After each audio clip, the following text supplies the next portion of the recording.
শুভরাত্রি বন্ধুরা। এই যে দেখুন আমি চলে গেছি বিশাল মাঠে আবারও শপিং করতে। শপিং বলতে আমার পাড়ার এক ভাইঝির জন্মদিন আছে। তাই হঠাৎ করেই জানতে পেরেছি। সেই জন্য ওর জন্য একটা শীতের একটা গরম জামা নিতে চলে এসেছি। দেখি কোনটা চয়েস হয়। তো বিশাল মাঠে বাচ্চাদের জামাকাপড় খুব সুন্দর, সুন্দর বিক্রি হয় সেটাই জানি।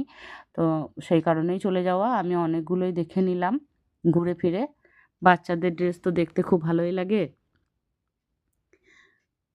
তো হালকা, হালকা ঠান্ডাও পড়েছে। আমি কিন্তু স্টোল, স্কার্ফ, গরম জামা সবই পরেই গেছি। এই যে অনেকগুলো দেখার পর আমার কিন্তু এই পিঙ্ক কালারের এই ড্রেসটা খুব পছন্দ হয়েছে। তো শেষমেশ এটাই আমি পছন্দ করেছি, এটাই নিয়েছি। তারপরেও ২-৪ টে দেখেছি। তো এই বার্থডে ড্রেসটা কিনে নিয়ে আমি সোজাই চলে যাব কিন্তু আমার ওই ভাইঝিটার কাছে ওকে বার্থডে উইশ করতে। তার কারণ বাচ্চা মানুষ। ওরা কিন্তু সেই দিনটাকে খুব ইম্পোর্টেন্ট বলে মনে করে।